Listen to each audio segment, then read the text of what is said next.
레위기 15장 1절에서 18절입니다. 교독하겠습니다. 여호와께서 모세와 아론에게 말씀하여 이르시되 이스라엘 자손에게 말하여 이르라. 누구든지 그 몸에 유출병이 있으면 그 유출병으로 말미암아 부정한 자라. 그의 유출병으로 말미암아 부정함이 이러하니 곧 그 몸에서 흘러나오든지 그 몸에서 흘러나오는 것이 막혔든지 부정한즉 유출병 있는 자가 눕는 침상은 다 부정하고 그가 앉았던 자리도 다 부정하니 그의 침상에 접촉하는 자는 그 옷을 빨고 물로 몸을 씻을 것이며 저녁까지 부정하리라. 유출병이 있는 자가 앉았던 자리에 앉는 자는 그의 옷을 빨고 물로 씻을 것이요 저녁까지 부정하리라. 유출병이 있는 자의 몸에 접촉하는 자는 그 옷을 빨고 물로 몸을 씻을 것이며 저녁까지 부정하리라. 유출병이 있는 자가 정한 자에게 침을 뱉으면 정한 자는 그 옷을 빨고 물로 몸을 씻을 것이며 저녁까지 부정하리라. 유출병이 있는 자가 탔던 안장은 다 부정하며 그의 몸 아래 닿았던 것에 접촉한 자는 다 저녁까지 부정하며 그런 것을 옮기는 자는 그의 옷을 빨고 물로 몸을 씻을 것이며 저녁까지 부정하리라. 유출병이 있는 자가 물로 그 손을 씻지 아니하고 아무든지 만지면 그 자는 그 옷을 빨고 물로 몸을 씻을 것이며 저녁까지 부정하리라. 유출병이 있는 자가 만진 질그릇은 깨뜨리고 나무 그릇은 다 물로 씻을지니라. 유출병이 있는 자는 그의 유출이 깨끗하여지거든 그가 정결하게 되기 위하여 이레를 센 후에 옷을 빨고 흐르는 물에 그 몸을 씻을 것이라. 그러면 그가 정하리니 여덟째 날에 산비둘기 2마리나 집비둘기 새끼 2마리를 자기를 위하여 가져다가 회막문 여호와 앞으로 가서 제사장에게 줄 것이요. 같이요. 제사장은 그 한 마리는 속죄제로 다른 한 마리는 번제로 드려 그의 유출병으로 말미암아 여호와 앞에서 속죄할지니라. 18절까지 할게요. 설정한 자는 전신을 물로 씻을 것이며 저녁까지 부정하리라. 정수가 묻은 모든 옷과 가죽은 물에 빨 것이며 저녁까지 부정하리라. 남녀가 동침하여 설정하였거든 둘 다 물로 몸을 씻을 것이며 저녁까지 부정하리라. 아멘.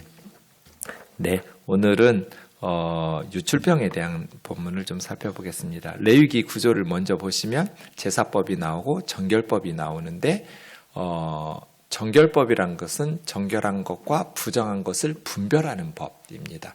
그리고 부정해진 사람이 정결하게 되기 위해서 치르는 정결 예식 이러한 것들이 정결법에 나오죠. 그리고 16장에는 대속죄일이 나옵니다.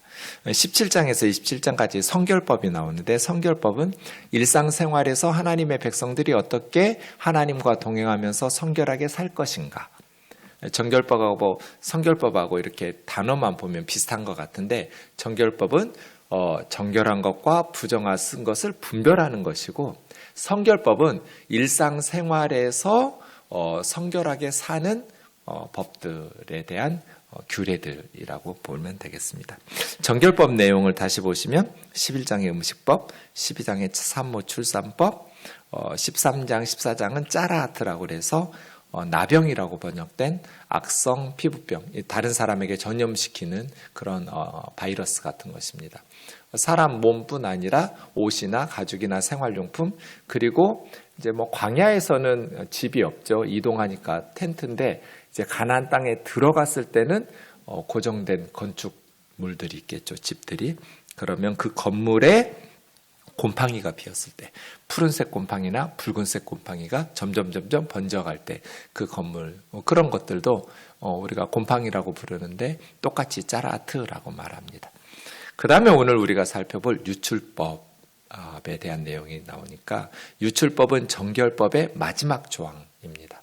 그리고 대속죄를 하면서 이제 성결법으로 넘어갑니다. 유출법의 내용을 이렇게 보면 이렇게 남녀의 성기에서 뭐가 나오는 거거든요. 유출하는 거예요. 고름이나 피나 이러한 것들이 흐르는 것이죠. 그 유출법이니까 남자와 여자로 구분해서 나누고 있습니다. 그런데 또 남자와 여자가 이렇게 두 가지씩 나와요. 지속적으로 계속 유출해서 나올 때 이건 좀 뭐가 아픈 거죠. 비정상적인 거예요. 지속적으로 나온다는 건. 그 다음에 일시적으로 남자 같으면 이렇게 그냥 자다가 설정을 했다거나 이런 건 정상적인 생리 현상이라고 말할 수 있어요. 이렇게 둘로 나누고요. 여인들도 이제 하혈을 할 때 일시적으로 이렇게 월경을 하는 것은 정상적인 거죠. 그런데 이제 지속적으로 계속 하혈을 한다거나 이러면 이제 비정상적인 하혈이 되겠죠. 이렇게 둘씩 나누어서 유출에 대해서 이야기하고 결론 이렇게 맺게 되어 있습니다. 소변 같은 건 아니에요. 그냥 정상적인 생리 현상인 소변이나 이런 것들은 부정하다고 말하지 않아요. 그런데 이제 생명을 잉태하는 것과 관련된 그러한 어떤 피나 몽정이나 그런 어떤 정액이나 이런 것들이 유출될 때 부정하다 이렇게 말하고 있는 것입니다. 본문 좀 다시 보지요. 간단합니다. 그렇게 복잡한 내용은 아니고 같은 내용이 비슷하게 반복됩니다. 2절에 보시면 누구든지라고 번역했는데 원문을 직역하면 어떤 남자가 만약 키 이쉬 이런 뜻이니까요. 이쉬가 남자고 이샤가 여자거든요. 그래서 누구든지에서 이렇게 하면 이렇게 남자인가 여자인가 좀 헷갈리거든요. 누구든지는 남녀가 다 될 수 있으니까요. 그래서 원문으로 제가 좀 직역하는 게 좋겠다. 2절에서부터 18절까지는 남자거든요. 그 중에서 앞부분은 비정상적으로 지속적으로 나올 때, 그다음에 뒷부분은 그냥 정상적인 그냥 일시적으로 나올 때 이렇게 구분하는 것이 좋겠다 해서 어떤 남자가입니다. 몸이라고 이렇게 말한 것은 그냥 바사르 몸인데요. 여기서는 레위기 15장에서는 성기를 우회적으로 표현한 것이죠. 그의 성기에서 남자가 유출병이라고 그랬는데 이 주브라는 것은 물론 병으로 인해서 나올 수도 있죠. 앞부분은 이게 지속적으로 나오는 건 병이죠. 그런데 일시적으로 나올 때도 주브 똑같이 말하거든요. 그러니까 자다가 설정을 했다. 부부가 사랑을 나누면서 이렇게 정액이 나온 거는 그 병이라고 말할 수는 없잖아요. 그래서 유출병보다는 그냥 유출이라고 말하는 게 더 정확한 번역이겠죠. 질병으로 인한 유출도 있지만 그냥 정상적인 생리 현상의 유출도 있는 것이죠. 둘 다 구분하지 않고 다 주브라고 합니다. 근데 남자의 몸에서 성기에서 지속적으로 고름 같은 것이나 피 같은 것이 나온다면 이거는 뭐가 좀 문제가 있는 거죠. 그래서 구약 히브리어 성경을 최초로 외국어로 번역한 헬라어로 번역한 성경이 70인경이잖아요. 70명의 랍비들이 주전 한 2, 3세기경에 번역하거든요. 이집트 알렉산드리아에서. 그 번역에는 그러니까 이 단어를 고대 랍비들이 어떻게 해석했는지를 다른 언어로 어떤 단어로 번역했는지 보면 우리가 알 수 있잖아요. 물론 제가 septuagin트를 보니까 어떤 구절은 그대로 문자적으로 직역했고요. 어떤 구절은 굉장히 다른 단어로 의역했어요. 그래서 부분 굉장히 차이가 크구나 하는 걸 읽고 깜짝 놀랐는데요. 어쨌든 이 부분을 septuagin트에서는 성병으로 번역했어요. 그러니까 남성의 성기에서 지속적으로 고름이나 피가 나온다는 건 성병에 걸린 거예요. 이렇게 해석한 거죠. septuagin트의 랍비들은. 네. 어쨌든 그 몸에서 지속적으로 뭐가 나오면 부정하다. 이건 이제 병이겠죠. 그런 어떤 유출병으로 말미암아 부정하면 어떻게 하는가? 몸에서 액체가 흘러나오든지 흘러나오는 것이 막혔든지 부정하다. 그리고 유출병 있는 자가 눕는 침대, 앉았던 자리, 침상에 접촉하는 자는 다 부정에 전염돼. 이게 꼭 바이러스 같아서 굉장히 폭넓게 전염되는 것이죠. 앉았던 자리만 다른 정한 사람들이 앉아도 부정에 전염되니까요. 어떻게 해야 되냐면 그 전염된 사람들은 옷을 빨고 몸을 씻고 저녁까지 부정한다. 그러니까 그렇게 심각한 부정은 아닌 거죠. 정말 심각한 부정이라고 취급했다면 속죄 제사를 드려야 돼요. 짜라하트 같은 경우 부정했다가 짜라하트에 걸렸다가 이렇게 정결하게 넘어오려면 번제, 소제, 속죄제, 속건제를 드려야 돼요. 그러니까 훨씬 더 심각한 부정이라고 본 거죠. 그런데 그냥 유출에 한 사람에게 접촉된 사람들이 돌아올 때는 속죄 예식이 없고 정결 예식만 있는 거죠. 뭐 옷 빨고 몸을 물로 씻고 저녁까지 기다리면 되니까요. 그렇게 심각한 부정으로 여기지는 않는 것이죠. 근데 이제 그 유출한 사람이 정결하게 될 때는 접촉한 사람들하고 달리 정결 예식, 옷을 빨고 몸을 씻고 저녁까지 기다리는 것뿐만 아니라 속죄 예식도 해야 되는 것이죠. 새 2마리를 가지고 속죄제와 번제를 드리고 정결하게 되는. 그러니까 유출에 걸린 사람은 좀 더 부정이 심각하다고 본 거고, 그 유출에 걸린 사람에게 접촉한 다른 정결했던 사람들은 덜 심각한 부정으로 여겨서 그냥 정결 예식, 속죄 예식 없이 정결 예식만 하면 되는 것이죠. 저녁이 되면 하루가 바뀌는 거거든요. 창세기 1장 천지 창조할 때 저녁이 되며 아침이 되니 첫째 날, 저녁이 되며 아침이 되니 저녁부터 하루를 시작해요. 우리 같으면 해 뜨면 하루가 시작됐다고 생각하잖아요. 근데 이스라엘 사람들은 해가 지면 하루가 바뀌었다고 생각해요. 그러니까 저녁이 됐다는 건 하루가 지나서 새로운 하루가 시작된 거예요. 그때까지 기다리면 되는 것이죠. 비슷합니다. 유출병이 있는 자가 앉았던 자리에 앉은 자 똑같이 정결 예식하고요. 유출병 있는 자의 몸에 접촉한 자, 뭐 그럴 수 있겠죠. 가족이나 친구나 마을 사람들이 똑같이 옷을 빨고 물로 몸을 씻고 저녁까지 부정해서 기다리면 저녁에는 다시 정결하게 회복되는 것입니다. 그 다음에 유출병 있는 사람들이 정결한 자에게 침을 뱉으면, 그래서 골탕 먹이려면 유출하면서 침 뱉으면 되겠다 이런 생각이 들었어요. 침을 뱉으면 어떻게 돼요? 그 사람 부정해져요. 그러니까 굉장히 전파 속도가 빠른 거죠. 유출병은. 그러니까 짜라하트보다 더 심각한 부정은 아닌데 훨씬 더 폭넓게 다른 사람들에게 전파할 수 있는 게 이 유출병입니다.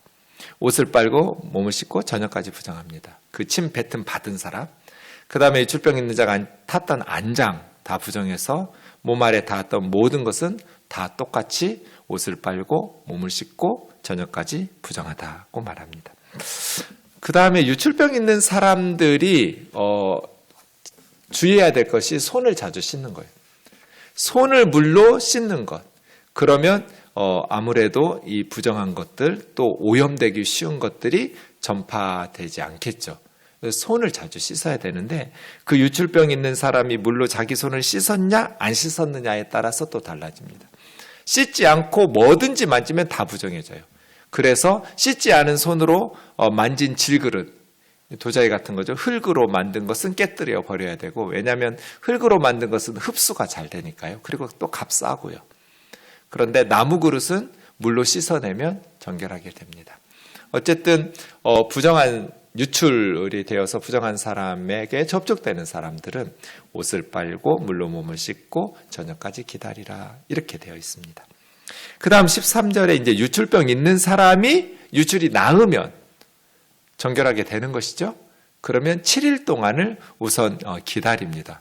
확실하게 그 병이 나았는지, 이건 지속적인 유출이었으니까 그것이 완치되었는지를 7일 동안 체크하면서 7일 센 후에 완전히 깨끗해진 것이 확인되면 옷을 빨고 몸을 씻고 이러면 이제 정결 예식이죠. 근데 이 사람은 속죄 예식도 해야 된다고 그랬죠. 유출에 걸린 사람. 그래서 8일째 속죄 예식을 합니다. 산비둘기 2마리나 집비둘기 새끼 2마리. 가장 싼 새 2마리를 가지고 와서 회막문 앞에서 제사장에게 주면서 그 새 1마리는 속죄제. 속죄라고 말했지만 사실은 깨끗하게 정결제라고 하는 게 좋다고 그랬죠. 모든 부정한 것을 깨끗하게 씻어주는 거. 그런 정결제로 드리고, 1마리는 번제. 올라라는 것은 나 그대에게 모두 드리리. 이제 정결하게 씻어주셨으니까 속죄제 드리고, 이제는 하나님을 위해서 헌신하는, 나 하나님을 위해서 남은 인생 살아갈 거야 라는 게 번제거든요. 모두 불살라 바치는 올라를 드려서 속죄하는 것이죠. 이러면 유출병이 이렇게 부정하게 했던 것을 정결하게 다시 회복돼서 정결한 사람 되는 것이죠. 이것이 길게 지속적으로 유출하는 남자가 하는 법이죠. 정결법 중에. 그 다음에 16절부터 보시면 이제 지속적인 유출이 아니라 일시적인 유출 현상. 예컨대 16절에 설정한 자, 자다가 몽정을 했어요. 설정을 했어요. 정액이 나왔어요. 이거는 그냥 생리 현상이잖아요. 그래서 이런 경우는 정결 예식만 하면 돼요. 속죄 예식은 안 해도 돼요.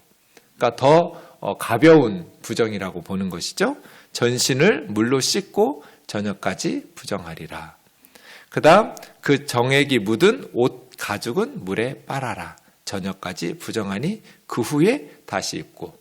특별히 부정한 사람은 회막에 나가서 예배에 참여할 수 없거든요. 그래서 그때까지 이제 집에서 뭐 코로나 확진 받은 사람처럼 기다리는 거예요. 몇 시간 동안. 그래서 저녁이 되면 이제 자유롭게 정결하게 되어서 회복할 수 있는 거죠. 18절은 이제 남녀가 동침했을 때 동침하여 설정하거든 둘 다 남녀가 물로 몸을 씻고 저녁까지 부정하리라. 그래서 이런 18절 말씀 같이 보면 이렇게 가나안의 우상들은 혼음이 많았잖아요.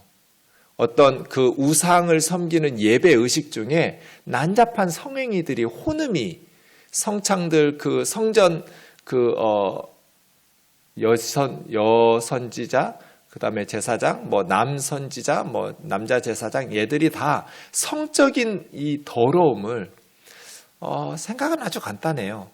모든 우상의 신들은 부부예요. 고대인들이 제일 원하는 것이 풍요와 다산, 뭐 현대인들도 똑같이 부자 되는 거잖아요. 그러니까 이 세상에서 자식들 많이 낳고 그 다음에 새끼들 많이 짐승들이 새끼들 많이 낳고 또 농사 지을 때 과일이나 모든 농산물이 풍년이 들어서 열매를 많이 맺고 이게 고대인들이 원하는 것들이기 때문에 그러려면 신부부금술이 좋아야 돼요. 그러기 위해서 신전에 가서 신들 앞에서 난잡한 성행위를 하는 거예요. 아주 타락한 문화죠. 그것이 18절에서는 아예 원천 봉쇄되는 거예요. 혼음이 불가능하잖아요.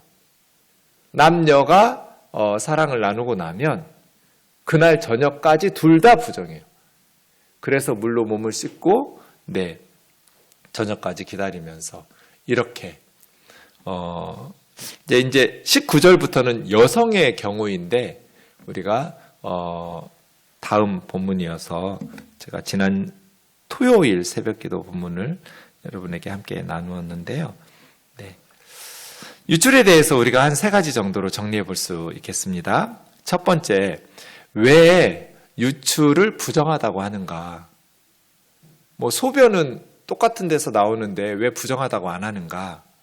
왜 정액과 피 뭐 이런 것들만 부정하다 하는가? 생명의 요소이기 때문에 그래요.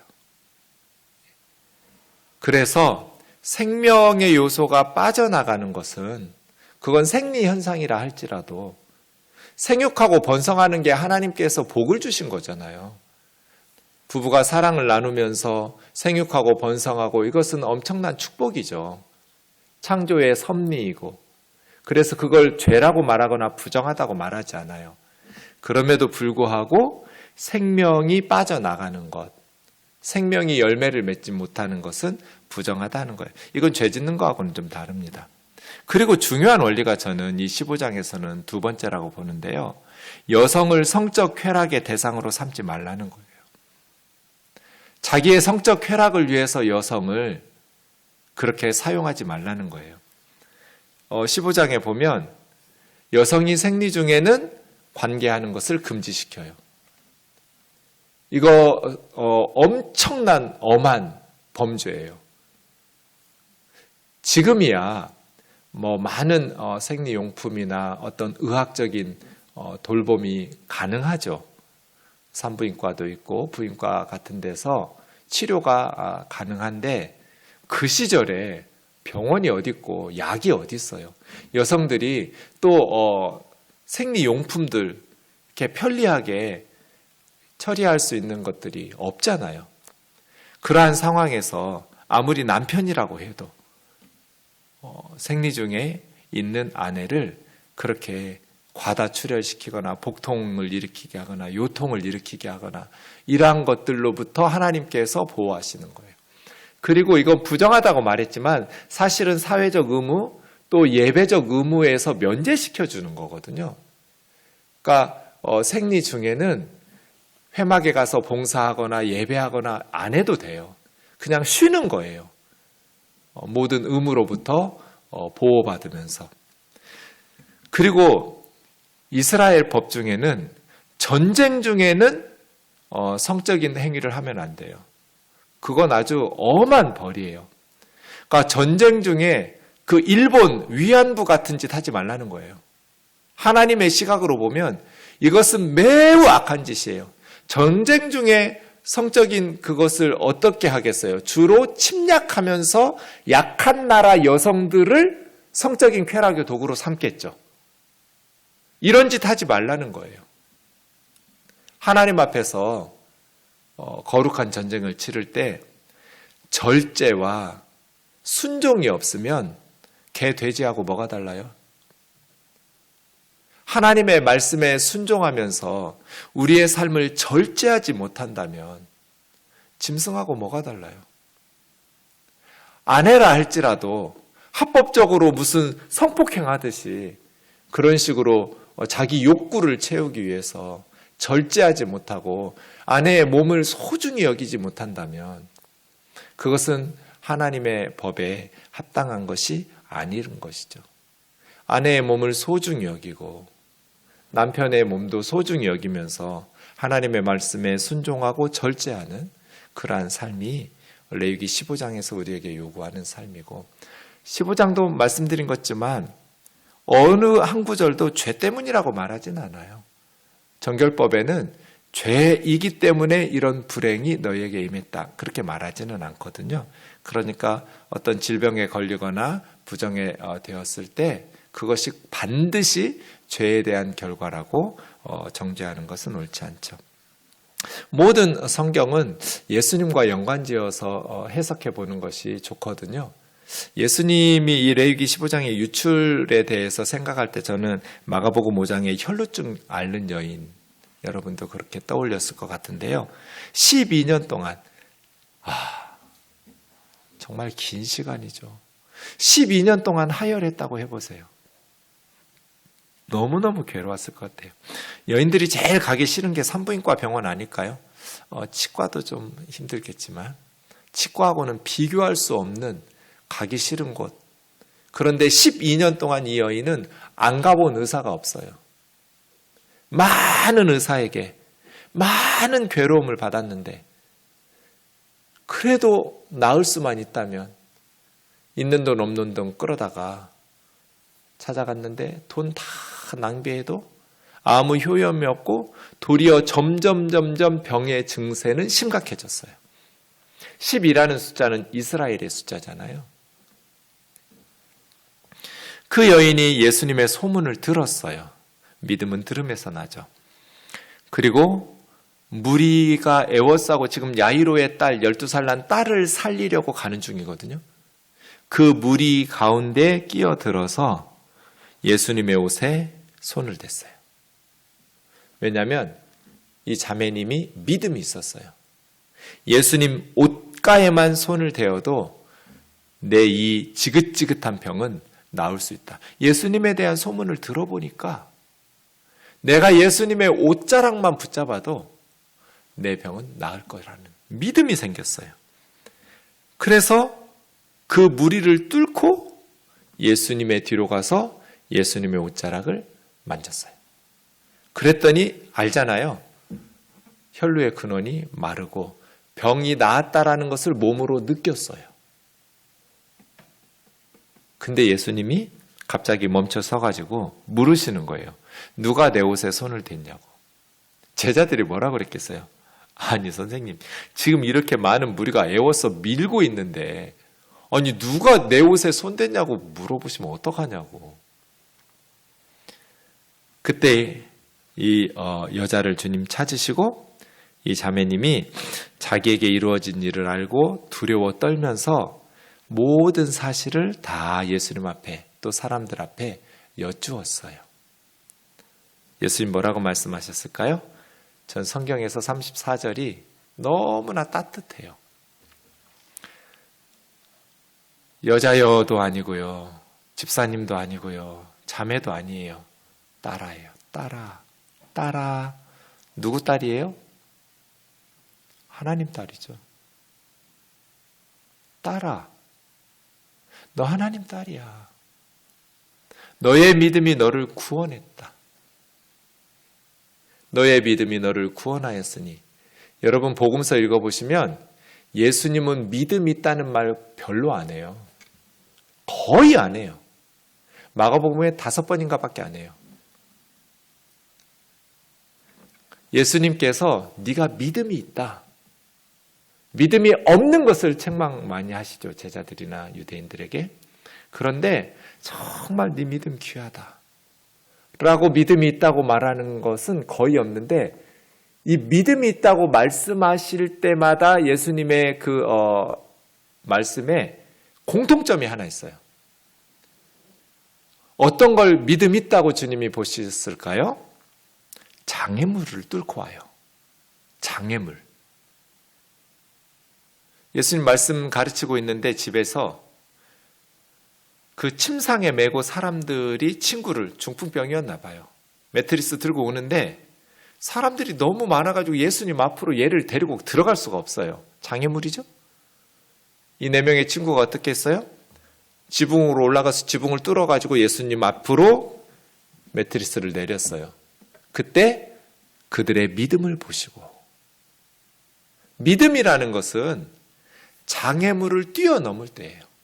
이 여인의 장애물은 뭐예요? 자기는 혈루증이에요. 유출병자예요.